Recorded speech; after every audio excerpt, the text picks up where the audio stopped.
Terminó la cuarta fecha de la fase de grupos de la Copa Libertadores y ya tenemos al primer clasificado a los octavos de final. Es Atlético Nacional de Medellín, que logró la victoria sobre la hora ante Melgar como visitante en Arequipa y se mete entre los 16 mejores del continente en una copa plagada de brasileños, con los argentinos en un segundo escalón tal vez. Bueno, el primer clasificado esta vez es colombiano.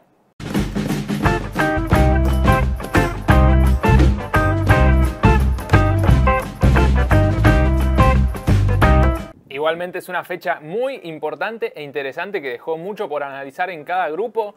Tal vez en algunos se empiezan a encaminar los clasificados, en otros se puso todo más parejo, por eso vamos a arrancar con el grupo A, en el que Racing le ganó a Aucas como visitante en Ecuador, un partido que Racing ganó con total merecimiento. Me parece que Aucas solito se había puesto en un lugar de candidato o sorpresa o revelación después de aquel triunfo contra Flamengo en la primera fecha. Y así como el propio Aucas se puso arriba, se tiró abajo con esta racha tremenda negativa, 3 derrotas consecutivas, recordemos. Contra Racing en Avellaneda, un partido que termina perdiendo, tal vez uno piensa por mala fortuna, con un gol en contra. Después con Ñublense, que se lo da vuelta en Chile, y ahora dando una muy mala imagen contra Racing como local, que supuestamente era el gran fuerte de Aucas, jugando en Quito. Así que Aucas queda con 3 puntos, último en el grupo, realmente muy complicado. Por el otro lado, Racing, al igual que Atlético Nacional, son los dos equipos que más puntos tienen en esta fase de grupos, que llegaron a las 10 unidades, 3 victorias y un empate. Para Racing prácticamente cerrada la clasificación. Todavía no está hecho matemáticamente, pero está muy cerca de conseguirlo. Y bueno, en el otro partido, Ñublense-Flamengo, un partido en el que yo esperaba más del equipo brasileño, que todavía desde la llegada de Jorge Sampaoli no encuentra su mejor versión. A ver, hablamos de un Flamengo que tal vez se lo ve raro en esta Copa Libertadores, pareciera que está como en un muy bajo nivel, pero así todo está en el segundo puesto, solo perdió un partido que fue el primero y le quedan 2 juegos como local, entonces veo muy difícil que el Flamengo se quede afuera en esta fase de grupos. Lo que sí hay que decir es que no juega bien, que todavía no pareciera sentirse cómodo el equipo desde que Sampaoli es el entrenador, pero bueno, después viene el mano a mano y en el mano a mano pasa cualquier cosa y además Flamengo tiene jugadores muy experimentados y viene de ser campeón y ser finalista de 3 de las últimas 4 ediciones. Entonces, creo que hay que estar atentos a cómo vaya evolucionando este Flamengo, pero no lo veo quedándose afuera de la fase de grupos, no creo que corra peligro su pase a octavos. Del otro lado, bueno, Ñublense se lleva un punto muy valioso teniendo en cuenta que pelea con Aucas mano a mano por ese tercer lugar y el pase a la Copa Sudamericana. Veo muy difícil que alguno de los dos, como dije recién, le pueda sacar a Flamengo el segundo lugar.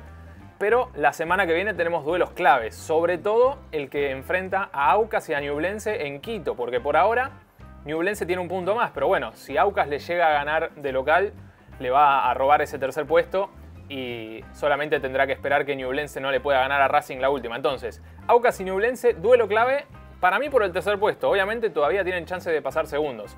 Y después Flamengo-Racing, un partido importante también porque Racing con un empate se asegura el primer lugar del grupo y lo pone a Flamengo en alerta, ¿no? Lo obliga a estar muy concentrado en lo que quede de esta fase de grupos en el último partido contra Aucas en el Maracaná. Por el contrario, si Flamengo logra la victoria también, ya casi que se agarra a la clasificación. Sería importante en lo anímico ganarle a Racing, que viene invicto, que es uno de los mejores equipos de la Copa. Así que fecha importante la número 5 para este grupo A. Y pasamos al grupo B, que al parecer es un grupo de 3 equipos. Efectivamente, Metropolitano ya quedó eliminado. Ni siquiera puede apuntar al tercer puesto y jugar la Copa Sudamericana. Y además ha perdido sus 4 partidos. El único equipo que no sumó puntos en esta Copa Libertadores. Dicho esto, pasamos a hablar de los otros 3 que son lo más interesante de este grupo y que están muy parejos, que son Inter de Porto Alegre, el DIM y Nacional. El equipo uruguayo, que es cabeza de serie, tenía la chance de asegurar su clasificación en esta fecha. Obviamente no lo consiguió, perdió por primera vez en la Libertadores 2023. Y ahora todo se pone más complicado porque la victoria de Inter en Venezuela lo deja puntero del grupo y a Nacional y al DIM con un punto menos. A ver, para analizar un poco lo que dejó el rendimiento futbolístico, creo que DIM dio una muestra importante de fútbol ante el cabeza de serie. DIM ya había jugado como local ante Inter y lo había hecho bien. Creo que para el equipo colombiano era importante ganar este partido porque era su única chance de poder pasar, teniendo en cuenta que le quedan 2 juegos de visitante. El de Metropolitanos, que tal vez lo gane, y el de Inter en Brasil, que ahí es la última fecha y tal vez con los resultados puestos a DIM le alcance con un empate para clasificarse. Ahora, hablando de Nacional, para el bolso también era importante sumar en Colombia, pero todavía tiene bastante margen, porque le quedan 2 partidos como local, uno de ellos ante el débil Metropolitanos, y el clave, al igual que para el DIM, va a ser cuando enfrente al equipo brasileño, que es la semana que viene, en realidad en 2 semanas, la próxima fecha, en Montevideo. Nacional-Inter, una final prácticamente adelantada en este grupo. Yo creo que son los 2 equipos más fuertes, pero el que pierda, o en caso de empate, el DIM puede tomar mucha fuerza y quedarse con uno de los 2 cupos. Entonces, hay bastante igualdad entre los 3 equipos, lo han demostrado cuando se enfrentaron entre sí. Recordemos, Inter y DIM empataron en Colombia, Nacional le ganó a DIM sobre la hora, Nacional le empató a Inter sobre la hora en Brasil, DIM ahora le ganó a Nacional. Bueno, todo muy parejo y claramente los duelos directos van a ser los decisivos, aunque también si Metropolitanos le saca algún puntito a uno, lo deja medio fuera de competencia. Para pasarlo en limpio, ninguno puede perder en los partidos clave. El que pierda un partido clave casi que se queda fuera. Para el caso de Inter es más complicado porque en las 2 fechas se enfrenta a esos rivales. En las 5 visita a Nacional y en las 6 recibe a DIM. A ver, para Inter la cuenta es bastante sencilla. Como tiene un punto de ventaja, si gana un partido y pierde el otro, pasa de ronda. Entonces, Inter tiene 2 partidos difíciles, pero tiene un poquito más de margen. En cambio, para Nacional y para el DIM, si pierden con el Inter, van a estar más que complicados. Entonces, bueno, veremos cómo se desarrolla la fecha 5, porque también jugar con los resultados puestos en la última jornada va a ser clave. Por ahí Nacional sabe por cuántos goles tiene que ganarle a Metropolitanos, por ahí DIM sabe que un empate le alcanza en Brasil para pasar de ronda, y eso obviamente va a darnos rendimientos y desarrollos de juego totalmente distintos. Así que grupo abierto entre 3 equipos. El que quede último entre estos 3 por lo menos se va a ir a la Sudamericana y creo que va a ser un equipo fuerte para pelearla. Me acuerdo que en las primeras 2 fechas dijimos que el grupo C era el grupo parejo, el grupo de la muerte en esta Libertadores. Bueno, con lo que pasó en las fechas 3 y 4 quedó totalmente desbalanceado, sobre todo en la fecha 3. Recordemos que Bolívar había goleado a Cerro en Paraguay, Palmeiras le había ganado a Barcelona en Ecuador y ahora esos mismos 2 equipos consiguieron victorias. Bolívar le ganó 1-0 sobre la hora a Barcelona en La Paz y Palmeiras como visitante le ganó a Cerro. Cerro jugó con 1 menos durante casi todo el partido. Pero bueno, lo más importante acá es que Bolívar le ganó con justicia a Barcelona, si bien el gol fue sobre la hora. Hermosa jugada de Vaca, que metió un taco para asistir a Ronnie Fernández, que el chileno terminó marcando el único tanto del partido. Pero me parece que Bolívar mereció, avisó mucho más, tuvo tiros en el palo. Entonces, Bolívar dando una gran sorpresa, y aprovecho una vez más para, no sé si es pedirle perdón en realidad, pero sí para reconocer mi error en la predicción, donde yo creí que Bolívar no iba a ser competitivo en este grupo. Y como siempre decimos, esto no se trata de menospreciar ni tratar de ofender a nadie, sino que damos un pronóstico que obviamente en el fútbol nunca se sabe lo que va a pasar, y más en la Copa Libertadores, que es un torneo tan irregular y más allá de que Brasil está un escalón más arriba, suele ser bastante cambiante. Entonces, para reconocer y para destacar la tremenda campaña de Bolívar, que necesita un punto más para estar clasificado e incluso perdiendo los 2 partidos podría clasificarse. Así que el panorama es más que alentador para Bolívar, que se ilusiona en esta Copa Libertadores, que por ahora la diferencia de gol lo favorece. Obviamente todavía tiene que jugar con Palmeiras de visitante y ahí veremos. También va a ser una buena prueba para ver realmente para qué está este Bolívar. Pero bueno, me quedo con lo hecho por el equipo boliviano en lo que va de esta fase de grupos, donde como visitante y como local fue competitivo. Palmeiras retomando su gran nivel, creo que va a ser uno de los animadores de esta copa hasta el final. Ojo, porque Flamengo, algo que me quedó pendiente del grupo A, si pasa segundo, se puede cruzar con algún candidato en octavos, ya sea Palmeiras, ya sea Boca, ya sea Atlético Paranaense, que es el último subcampeón de la copa. Entonces, para redondear este grupo tenemos Palmeiras y Bolívar. Yo creo que no va a haber sorpresas ahí. Palmeiras va a pasar primero y Bolívar segundo. Y después entre Barcelona y Cerro, todo parece indicar que es una final directa por el cupo a Sudamericana en la última fecha. Pero Barcelona tiene todas las ventajas. ¿Por qué? Porque define de local y porque tiene mejor diferencia de gol. Entonces, para Cerro se viene complicada. Cerro tendría que sumar algún puntito en Bolivia si quiere pelear por ese cupo a Sudamericana. Mientras que Barcelona va a visitar al Palmeiras sin mucha expectativa, porque para ningún equipo hay demasiada expectativa cuando va a visitar al equipo verdao.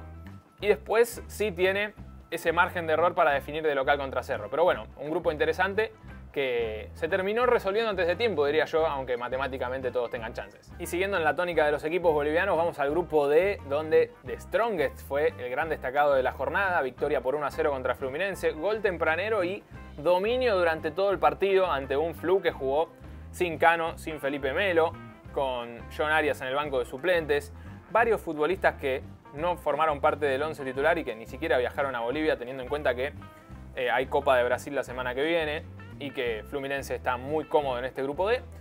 Me parece que fue un triunfo justísimo del conjunto boliviano que lo deja bien parado, pero todavía necesita reafirmarlo, ¿no? Porque The Strongest probablemente le pueda ganar a Cristal la fecha que viene, pero de todos modos necesita que Fluminense le dé una mano en Argentina contra River. Y explico mejor. Cristal y River empataron 1-1 en Perú en un partido en el que River dominó bastante en el primer tiempo, no fue efectivo. Después Franco Armani tuvo un error grosero que le permitió a Cristal ponerse en ventaja. River lo pudo empatar en un final de juego tremendo porque hubo un penal para River cobrado a instancias del VAR. Se fue expulsado el futbolista de Sporting Cristal por doble amarilla, pero Borja no pudo convertir ese penal. Después llegó el empate por medio de Rodrigo Aliendro. Y a River ese punto para mí no le sirve. O sea, el empate o perder era lo mismo porque queda obligado a ganar los dos que le quedan.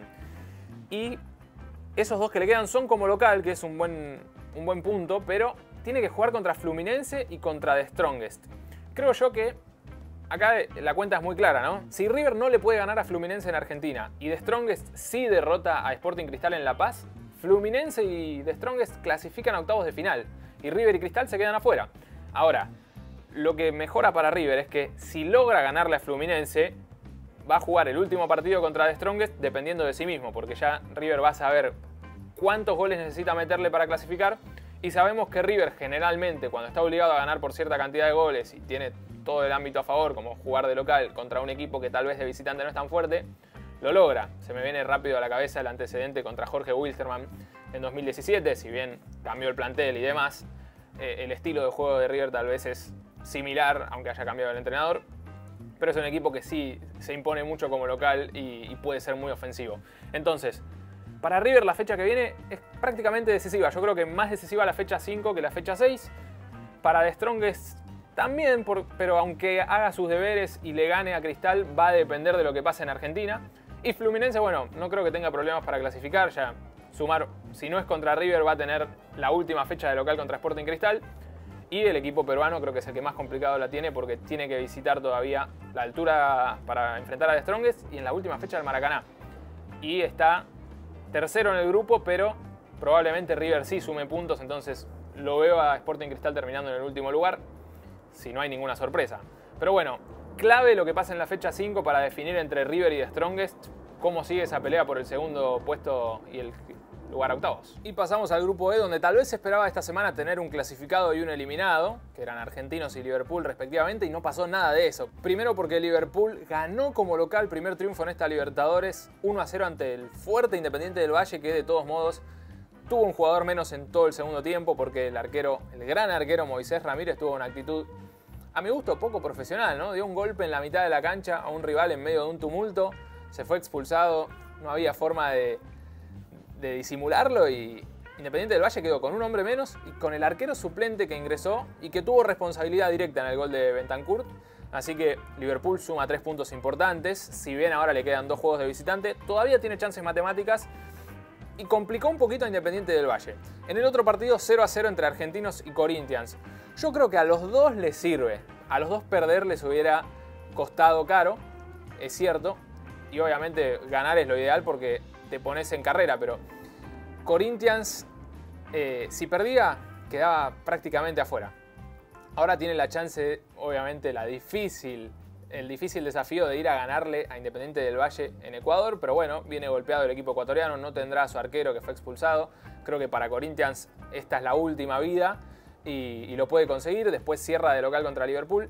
Y para Argentinos, cada vez un pasito más cerca de la clasificación. De hecho, la que viene juega contra el equipo más débil de este grupo, que es Liverpool, de local en Argentina.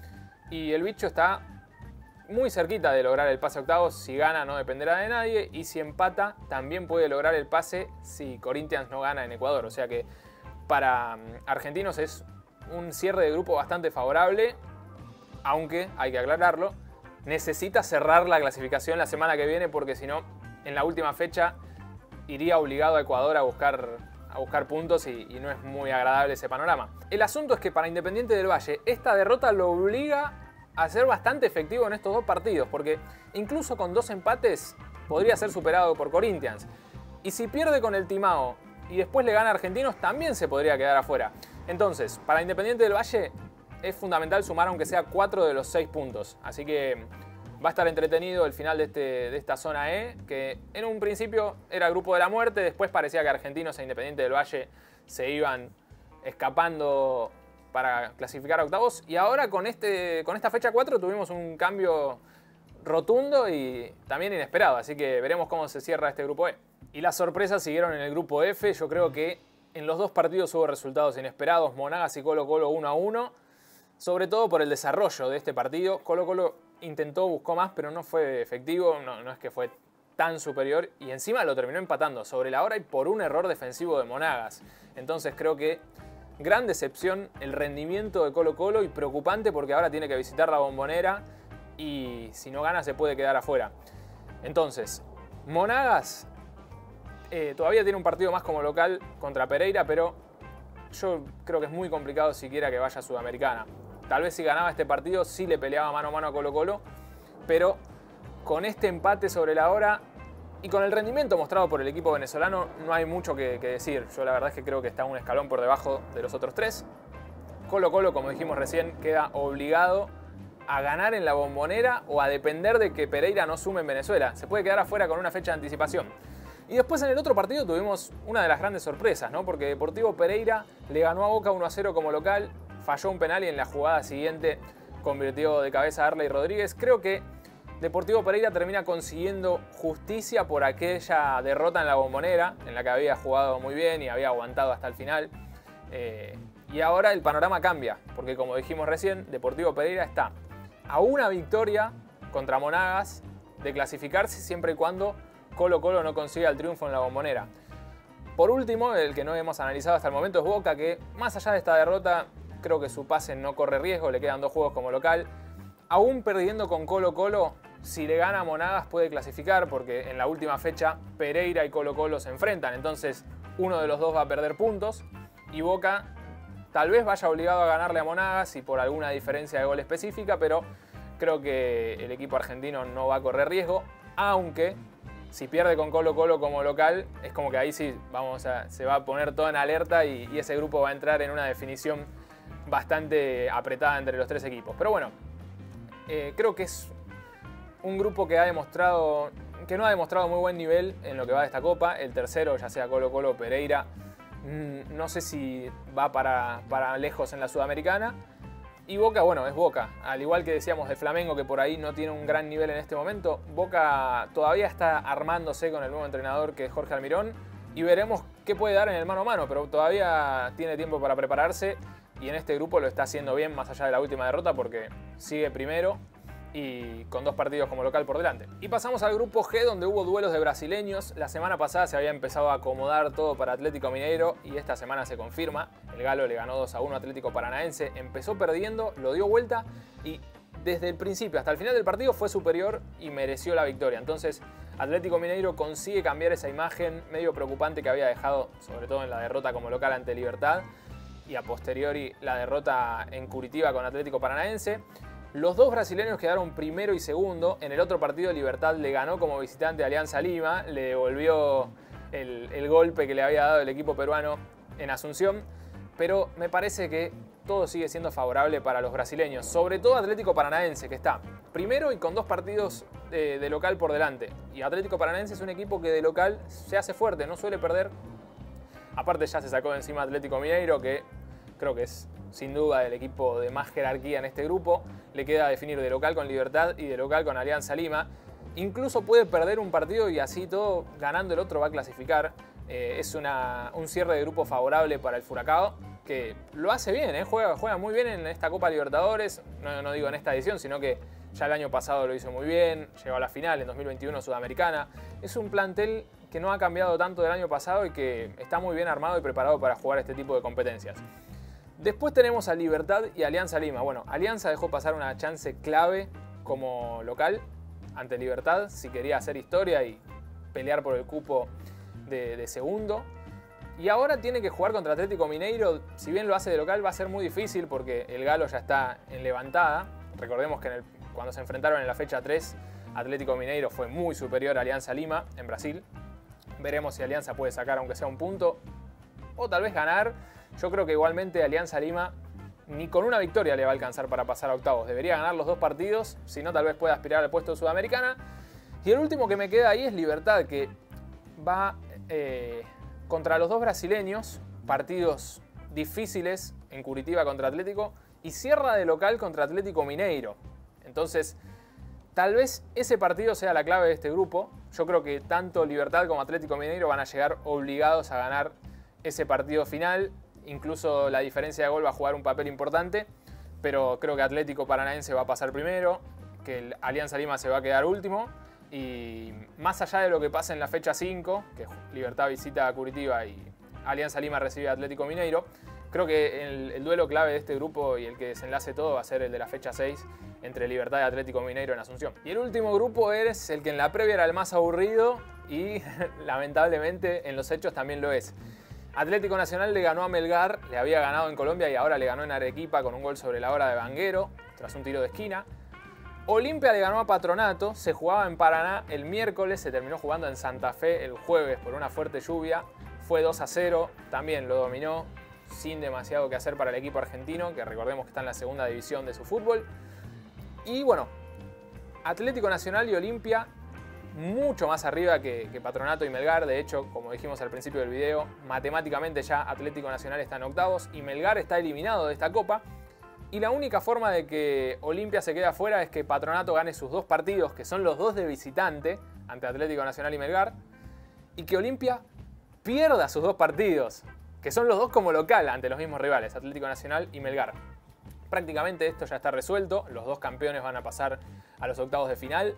Y entre Patronato y Melgar sí hay un duelo entretenido la semana que viene, que es en Arequipa, para ver quién se queda con el cupo a Sudamericana, que igual no me parece que ni Melgar ni Patronato puedan dar mucho en el cuadro final de Sudamericana. Al mismo tiempo, el duelo entre Olimpia y Atlético Nacional va a ser clave para ver quién se queda con el primer lugar de este grupo. Eso sí es más interesante porque evitar a los primeros de grupo en octavos de final es valioso tanto para Olimpia como para Atlético Nacional. Así que un grupo que a mí no me deja tanto análisis porque no hay mucho por discutir, no hay mucho a futuro. Simplemente mano a mano arriba y mano a mano abajo para definir los lugares y no hay mucho más para decir. Así que merecidísima la clasificación de Atlético Nacional. Creo que le puede venir bien este aire que tiene, estas 2 fechas ya con más relax para prepararse para los octavos de final. Y ojalá que pueda competir y llegar lejos. Tal vez aprovechando que en esta copa tenemos varias sorpresas. Tal vez le podría tocar en octavos contra Bolívar, le podría tocar contra el DIM, le podría tocar contra Pereira, le podría tocar contra, no sé, The Strongest si llega a clasificar a octavos. Entonces puede haber un cuadro algo distinto. Obviamente dependerá del azar, pero veremos cómo queda conformadas las llaves decisivas y ver qué posibilidades tiene realmente Atlético Nacional. Al mismo tiempo Olimpia, que si le gana ahora al Verdolaga en Paraguay, le va a sacar ese primer lugar. Entonces, el que pase primero de este grupo, con un poco de suerte en el sorteo, puede llegar lejos en esta Libertadores. Y hasta acá llega el análisis. Recuerden que la semana que viene no hay copa. Este año la fase de grupo siempre tuvo al menos una semana de descanso entre fecha y fecha. Pero bueno, la otra semana, la 1 de junio, tendremos la fecha 5, que para mí es decisiva en casi todos los grupos. Hay algunos que sí, en la fecha 6 van a resolver todo, pero en el caso de River y de Strongest, en el caso de Atlético Nacional y Olimpia, es clave lo que ocurra en la próxima jornada. Así que vamos a estar atentos a esa fecha 5. Dejen sus comentarios qué les pareció el análisis, cómo les fue a sus equipos, qué les parece en general esta Copa Libertadores. Y obviamente los esperamos en nuestras redes, sobre todo en nuestro Instagram, con toda la actualidad del fútbol sudamericano y la Copa Libertadores.